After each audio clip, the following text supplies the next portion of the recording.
नमस्कार साथियों, आपका स्वागत है साइको एक्सप्रेस में अनुराग सर के साथ। ठीक है साथियों, आज हम प्रैक्टिस सेट नंबर 7 की बात कर रहे हैं। ठीक है, तो प्रैक्टिस सेट नंबर 7 पे चलते हैं, जिसमें 30 के 30 क्वेश्चन हूबहू आपके पेपर में आने की प्रबल संभावना है। तो इस वीडियो को ज़रूर देखें, प्रैक्टिस सेट सीरीज आप लोग ज़रूर देखें और प्रैक्टिस सेट सॉल्व करने की क्या करें, पूरी कोशिश करें। ठीक है दोस्तों, तो प्रैक्टिस सेट का पहला क्वेश्चन है आपका क्या कि विकास के परिणाम स्वरूप नवीन विशेषताएं और नवीन योग्यताएं प्रकट होती हैं। क्या? विकास के परिणाम स्वरूप नवीन विशेषताएं और नवीन योग्यताएं प्रकट होती हैं। इस परिभाषा को या इस स्टेटमेंट को देने वाले आपके कौन से महोदय हैं? इस स्टेटमेंट को देने वाले आपके महोदय कौन से हैं? हारलॉक महोदय हैं। कौन से हैं? हारलॉक महोदया हैं। उन्होंने क्या किया था, इस स्टेटमेंट की बात की थी। ठीक है दोस्तों, दूसरा है आपका क्या, बाल्यावस्था की प्रमुख मनोवैज्ञानिक विशेषता क्या नहीं है। बाल्यावस्था की प्रमुख मनोवैज्ञानिक विशेषता क्या है? आपकी नहीं है। तो पहला ऑप्शन है आपका क्या, पर निर्भरता, दूसरा है सामूहिकता की भावना, तीसरा है धार्मिकता की भावना और चौथा है आपका क्या, अनुकरण की प्रवृत्ति का अभाव। ठीक है, तो क्या विशेषता पूछा जा रहा है? तो दोस्तों इसमें क्या विशेषता होगी, सामूहिकता की भावना की जो विशेषता होती है, क्या होती है, बालक के अंदर ज्यादा पाई जाती है। क्या पाई जाती है? सामूहिकता का भाव बालक के अंदर क्या होता है, ज्यादा पाया जाता है। ठीक है दोस्तों, अगला क्वेश्चन है आपका क्वेश्चन नंबर 3, कौन सा अभिवृद्धि और विकास का सिद्धांत नहीं है? तो पहला है आपका समान प्रतिमान का सिद्धांत, दूसरा है सतत विकास का सिद्धांत, तीसरा है आपका विशिष्ट से सामान्य क्रियाओं का सिद्धांत, चौथा है दोस्तों व्यक्तिगत भिन्नता का सिद्धांत। ठीक है दोस्तों, इनमें से कौन सा सिद्धांत आपका जो बाल विकास का नहीं है? ठीक है दोस्तों, तो समान प्रतिमान का सिद्धांत आपका बाल विकास का है, सतत विकास भी आपके बाल विकास का सिद्धांत है और व्यक्तिगत भिन्नता भी आपके क्या है, विकास का सिद्धांत है। जो नहीं है वो क्या है आपका, सी ऑप्शन, विशिष्ट से सामान्य क्रियाओं का सिद्धांत आपका क्या है, आपका ये बाल विकास का सिद्धांत नहीं है। ठीक है दोस्तों, आपका जो होगा वो क्या होगा, ये सामान्य से विशिष्ट क्रियाओं का सिद्धांत होता तो बाल विकास का सिद्धांत हो जाता है। ठीक है दोस्तों, ठीक है दोस्तों, अब अगले स्टेटमेंट की बात करते हैं। चौथा क्वेश्चन आपका क्या है कि बालक का विकास आनुवांशिकता तथा वातावरण का क्या है, गुणनफल है। ठीक है, बालक का विकास आनुवांशिकता तथा वातावरण का क्या है, गुणनफल है। तो इस परिभाषा, इस स्टेटमेंट को किसने कहा था? तो इस स्टेटमेंट को कहने वाले आपके कौन थे? वुडवर्थ महोदय थे।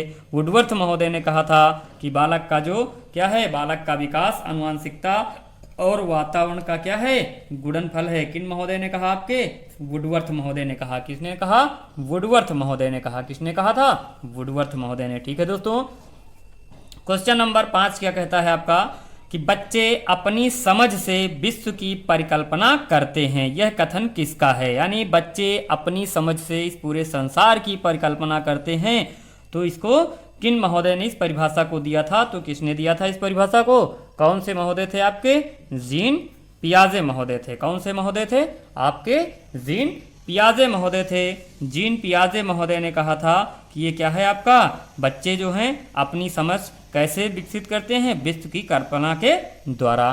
ठीक है दोस्तों, ये थे आपके 5 क्वेश्चन। अब चलते हैं हम 6वें क्वेश्चन पर। ठीक है दोस्तों, 6वां क्वेश्चन क्या है आपका कि छिपी हुई वस्तुएं ढूंढ निकालना इस बात का संकेत है कि शिशु निम्न में से किस संज्ञानात्मक कार्य में दक्षता प्राप्त करने लगा। ठीक है दोस्तों, क्वेश्चन आपका 6वां क्या है, छिपी हुई वस्तुएं ढूंढ निकालना इस बात का संकेत है कि शिशु निम्न में से किस संज्ञानात्मक कार्य में दक्षता प्राप्त करने लगा है। ठीक है दोस्तों, तो किस कार्य में दक्षता प्राप्त करने लगा दोस्तों? आपका पहला ऑप्शन है साभिप्राय व्यवहार, दूसरा ऑप्शन है वर्तुल क्रिया, तीसरा है आपका वस्तु स्थायित्व, चौथा है आपका क्या, समस्या वो आपका क्या, समाधान है। ठीक है दोस्तों, इसमें से कौन सा ऑप्शन होगा भाई, बताइएगा आप लोग, कौन सा ऑप्शन होगा? वस्तु स्थायित्व वाला जो ऑप्शन होगा वो क्या होगा, सही होगा। बालक के अंदर क्या होती है, वस्तु स्थायित्व की क्षमता क्या होती है, आ जाती है। ठीक है दोस्तों, क्या होती है, वस्तु स्थायित्व की जो क्षमता होती है बच्चों के अंदर क्या है, आ जाती है। ठीक है दोस्तों, उसके बाद अगला क्वेश्चन है आपका क्या, पियाजे के अनुसार 2 से 7 वर्ष के बीच की अवस्था क्या कहलाती है। जीन पियाजे ने 2 से 7 वर्ष की अवस्था को क्या कहा है। तो पहला ऑप्शन आपका क्या है, पूर्व संक्रियात्मक अवस्था, दूसरा है आपका औपचारिक संक्रियात्मक अवस्था, तीसरा है मूर्त संक्रियात्मक अवस्था और चौथा है आपका क्या, संवेदी गामक अवस्था। ठीक है दोस्तों, तो ये 2 से 7 वर्ष के बीच की अवस्था को हम क्या कहते हैं, पूर्व संक्रियात्मक अवस्था कहते हैं। क्या कहते हैं, पूर्व संक्रियात्मक अवस्था। कौन सी अवस्था, पूर्व संक्रियात्मक अवस्था कहते हैं। ठीक है दोस्तों, उसके बाद अगला क्वेश्चन है आपका क्या, जेड-पीडी का प्रत्यय किसने दिया था। तो जेड-पीडी का प्रत्यय देने वाले आपके कौन थे, ऑप्शन ए आपका Kohlberg, option B Vygotsky, option C पियाजे, ऑप्शन डी एरिक्सन। तो कौन से महोदय थे जिन्होंने जेड-पीडी का प्रत्यय दिया था, यानी जॉन प्रॉक्सिमल डेवलपमेंट के बारे में किसने बात की थी। तो आपके बात करने वाले कौन थे, वाइगोत्स्की महोदय थे। कौन से थे, आपके वाइगोत्स्की महोदय थे, जो आपके जेड-पीडी की क्या की थी, बात की थी। ठीक है दोस्तों, उसके बाद 9वां क्वेश्चन क्या है आपका। ठीक है दोस्तों, 9वां क्वेश्चन क्या कह रहा है आपका कि कोहलबर्ग के अनुसार वह स्तर जिसमें बालक की नैतिकता दंड के भय से क्या होती है, नियंत्रित रहती है। तो कौन सी अवस्था है, पहली आपकी क्या, पूर्व नैतिक अवस्था, दूसरी है परंपरागत स्तर, तीसरा है पश्च परंपरागत और चौथा है क्या, सभी अवस्थाएं। कौन सी अवस्था है जो दंड और जो जिसमें बालक की नैतिकता क्या होती है, दंड और भय से बंधी होती है। किससे, दंड और भय से क्या होती है, बंधी होती है। किससे, दंड और भय से बंधी होती है। तो किस अवस्था में, पूर्व नैतिक अवस्था में बालक की जो सोच होती है, नैतिकता होती है, वो क्या होती है, दंड और भय से बंधी होती है। ठीक है दोस्तों, इसके बाद आपका 10वां क्वेश्चन क्या कहता है, देखिएगा 10वां क्वेश्चन क्या कह रहा है कि जीन पियाजे के अनुसार बालक में आयतन, लंबाई, मात्रा, संरक्षण किस अवस्था में होता है। यानी बालक में आयतन के बारे में जानकारी, लंबाई के बारे में, मात्रा के बारे में और संरक्षण के बारे में जानकारी किस अवस्था में होती है। तो 4 ऑप्शन है आपका, एक स्थूल संक्रियात्मक, एक औपचारिक अवस्था, एक पूर्व संक्रियात्मक अवस्था, एक आपका क्या है, संवेदी गामक अवस्था है। ठीक है दोस्तों, एक अवस्था आपकी क्या है, संवेदी गामक अवस्था। इनमें से जीन पियाजे की कौन सी अवस्था नहीं, कौन सी अवस्था में आयतन, लंबाई, मात्रा के बारे में बालक जानने लगता है। तो किस अवस्था में, स्थूल संक्रियात्मक अवस्था में बालक क्या करता है, मात्रा, लंबाई आदि के बारे में क्या करता है, जानने लगता है। किस अवस्था में, आपके स्थूल संक्रियात्मक अवस्था में। किस अवस्था में, स्थूल संक्रियात्मक अवस्था में बालक क्या करता है, आयतन, लंबाई के बारे में जानने लगता है। ठीक है दोस्तों, अब चलते हैं क्वेश्चन नंबर 11 पे। ठीक है दोस्तों, तो क्वेश्चन नंबर 11 क्या कह रहा है कि आत्मसातकरण तथा समायोजन की प्रक्रिया किससे संबंधित है। यानी आत्मसातकरण यानी क्या, आपका आत्मसातकरण और समायोजन, ये दोनों प्रक्रियाएं किससे संबंधित हैं। तो ये दोनों प्रक्रियाएं किससे संबंधित है दोस्तों, किससे संबंधित है, आपके अनुकूलन से संबंधित है। किससे संबंधित हैं, अनुकूलन से संबंधित है दोस्तों। किससे संबंधित हैं, आपके अनुकूलन से संबंधित है। किससे दोस्तों, अनुकूलन से संबंधित हैं। उसके बाद अगले स्टेटमेंट पे आते हैं हम, अगले क्वेश्चन पे, क्वेश्चन नंबर 12 पे आते हैं। क्वेश्चन नंबर 12 क्या कह रहा है कि लेव वाइगोत्स्की के अनुसार संज्ञानात्मक विकास का मूल कारक है। लेव वाइगोत्स्की के अनुसार किसका, संज्ञानात्मक विकास का मूल कारक क्या है। लेव वाइगोत्स्की के अनुसार संज्ञानात्मक विकास का मूल कारक क्या है।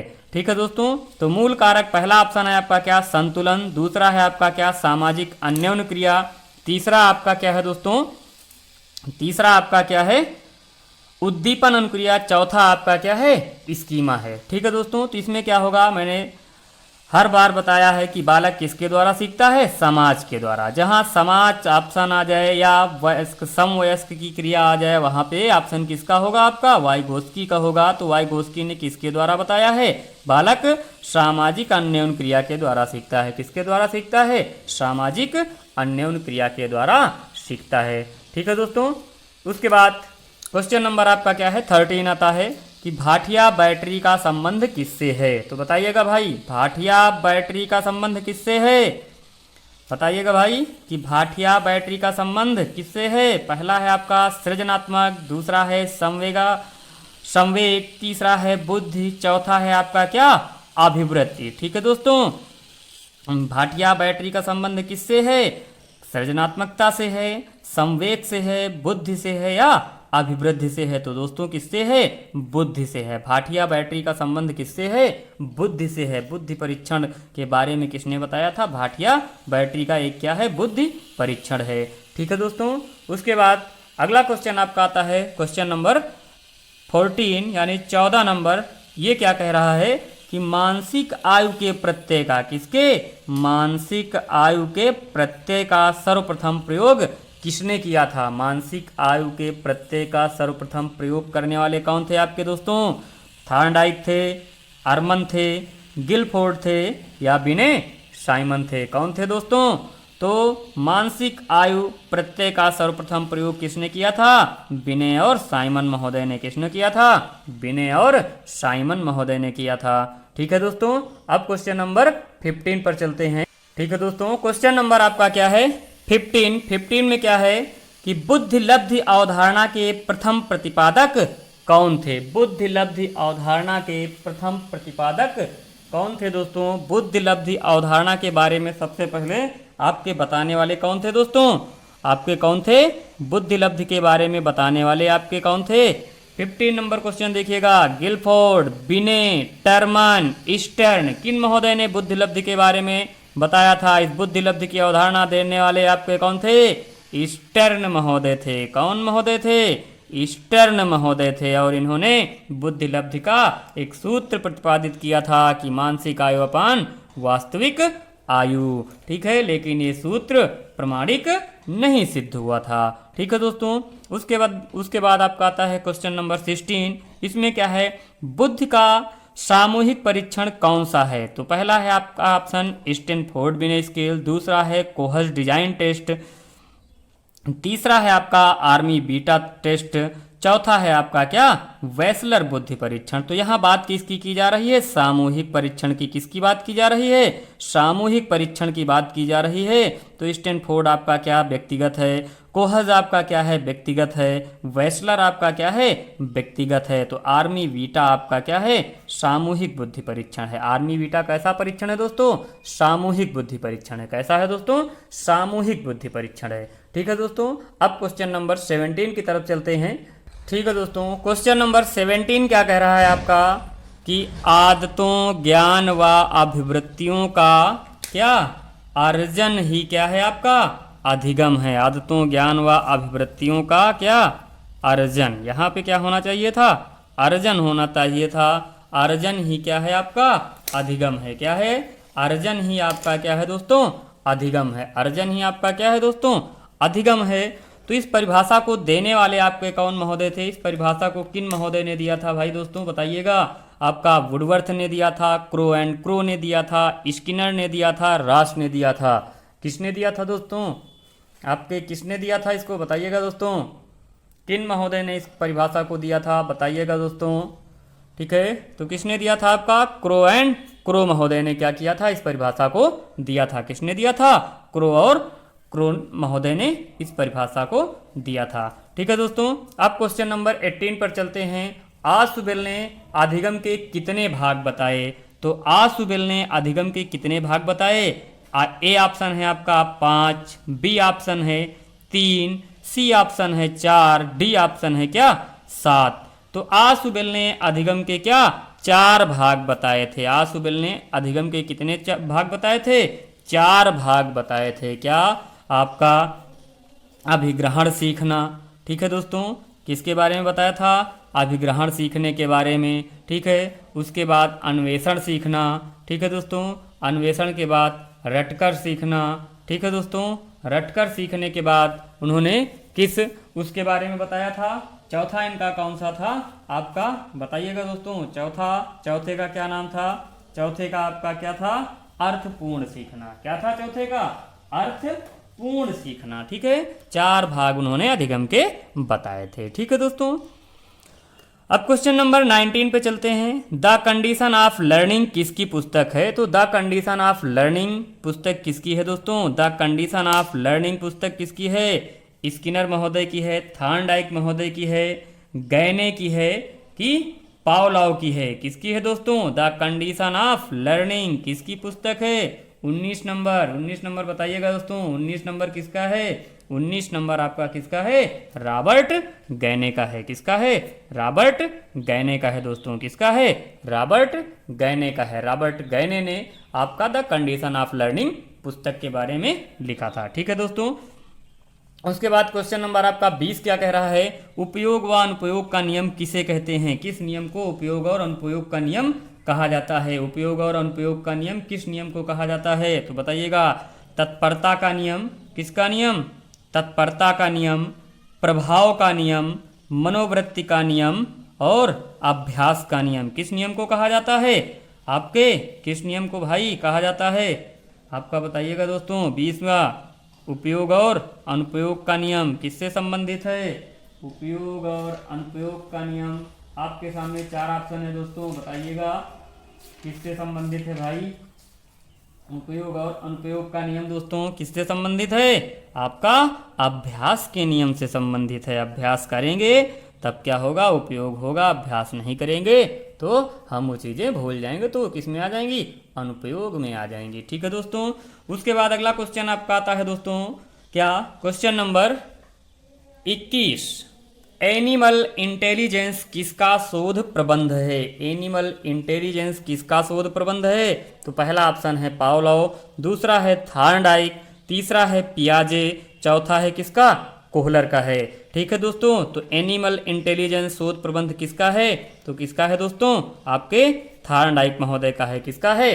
थॉर्नडाइक महोदय का है। एनिमल इंटेलिजेंस किसका है दोस्तों? आपके थॉर्नडाइक महोदय का है। ठीक है दोस्तों। अब चलते हैं क्वेश्चन नंबर 22 पे।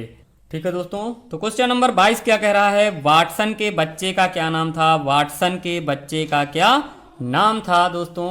तो पहला था ल्यूसिन, दूसरा ऑप्शन है आपका जैकलिन, तीसरा है अल्बर्ट, चौथा है आपका क्या? बेक। तो वाटसन के बच्चे का क्या नाम था दोस्तों? वाटसन के बच्चे का नाम बताइए भाई। बताया गया है क्या नाम था? अल्बर्ट था। वाटसन के बच्चे का क्या नाम था? अल्बर्ट था। वाटसन के बच्चे का नाम क्या था? अल्बर्ट था। ठीक है दोस्तों। उसके बाद आपका क्वेश्चन नंबर 23 आता है कि साखीय अभिक्रमित अनुदेशन के प्रवर्तक कौन है? साखीय अभिक्रमित अनुदेशन के प्रवर्तक कौन है दोस्तों? तो पहला ऑप्शन है आपका गिलबर्ट, दूसरा है स्किनर, तीसरा है क्राउडर, चौथा है आपका क्या? थॉर्नडाइक। बताइएगा दोस्तों कौन है आपका साखीय अभिक्रमित अनुदेशन के प्रवर्तक? किसके? साखीय अभिक्रमित अनुदेशन के प्रवर्तक कौन है?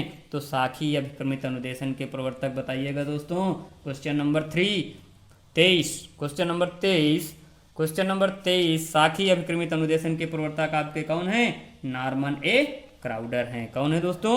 नॉर्मन ए क्राउडर हैं। ठीक है। क्वेश्चन नंबर 23 का क्या होगा?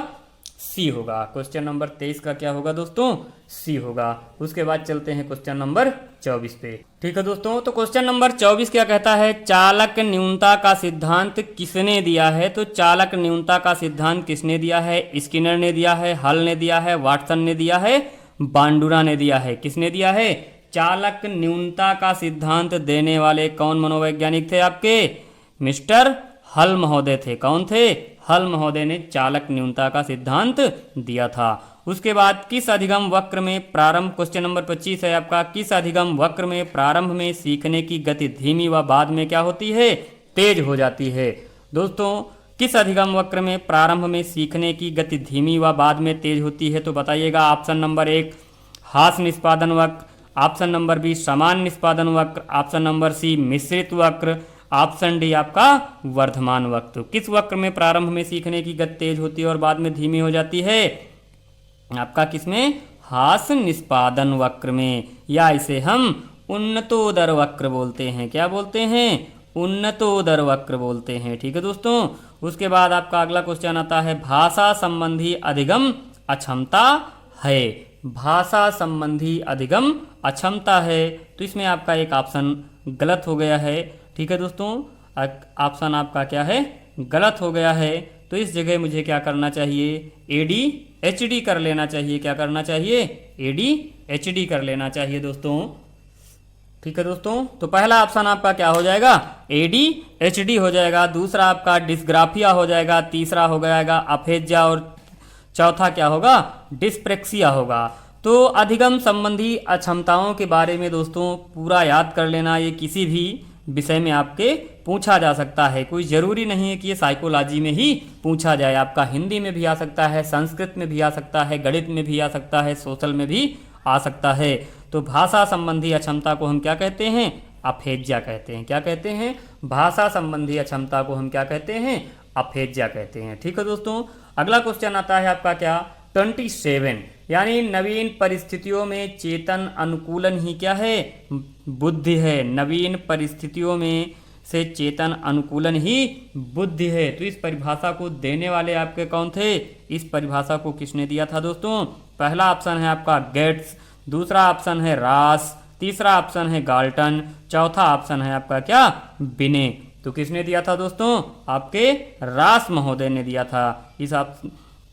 इस परिभाषा को देने वाले आपके कौन थे? रास महोदय थे कि नवीन परिस्थितियों से चेतन अनुकूलन ही क्या है? बुद्धि है। इसके बारे में किसने कहा था?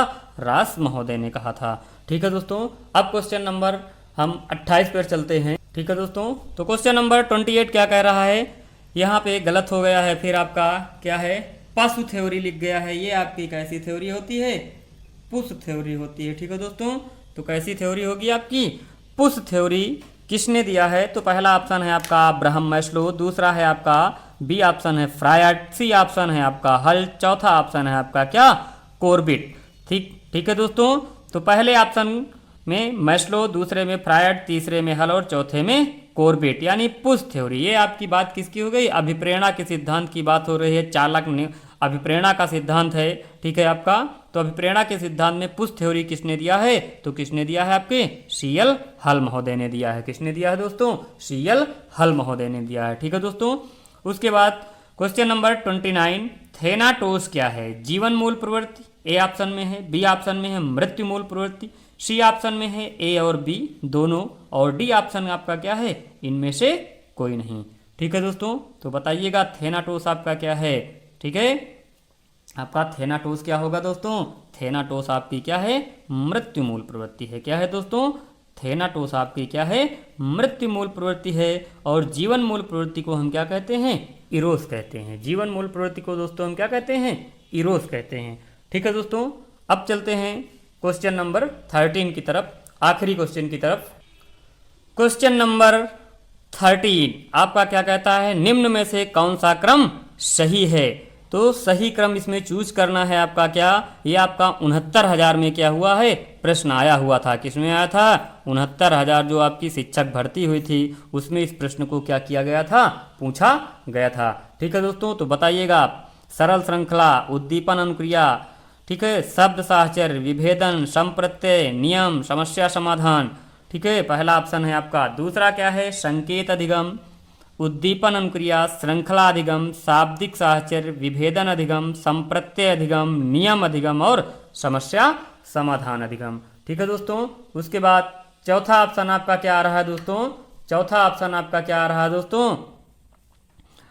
तीसरा ऑप्शन आपका क्या आएगा? संकेत अधिगम, उद्दीपन अनुक्रिया अधिगम, श्रृंखला अधिगम, शाब्दिक साहचर्य, संप्रत्यय, विभेदन, नियम अधिगम, समस्या समाधान अधिगम। ठीक है दोस्तों, फिर आपका डी ऑप्शन क्या कह रहा है? संकेत अधिगम, उद्दीपन अनुक्रिया अधिगम, सरल श्रृंखला, शाब्दिक, संप्रत्यय, विभेदन, नियम, समस्या समाधान। ठीक है दोस्तों, तो इनमें से कौन सा होगा? ये रॉबर्ट गैने की जो अधिगम सोपानिकी का सिद्धांत है उसके बारे में बात कही गई है। ठीक है, तो उनका सही क्रम क्या है? तो सही क्रम आपका क्या है? संकेत अधिगम, उद्दीपन अनुक्रिया, श्रृंखला अधिगम, शाब्दिक साहचर्य, विभेदन अधिगम, ठीक, संप्रत्यय अधिगम, नियम अधिगम और समस्या समाधान अधिगम। ठीक है दोस्तों, तो ऑप्शन आपका कौन सा सही हो जाएगा? बी ऑप्शन आपका क्या होगा? सही होगा। ठीक है दोस्तों, ये था आपका आज का 30 नंबर का टेस्ट। ठीक है दोस्तों, आपके यूपी टेट एग्जाम में इसी तरह क्वेश्चन आने की क्या है? प्रबल संभावनाएं हैं। तो हमारी प्रैक्टिस सीरीज को आप जरूर देखें और अपने साथियों को भी कहें कि ये प्रैक्टिस सीरीज देखें। ठीक है दोस्तों, जय हिंद, जय भारत। हमारे चैनल को प्लीज़ लाइक और सब्सक्राइब करें। ठीक है, धन्यवाद।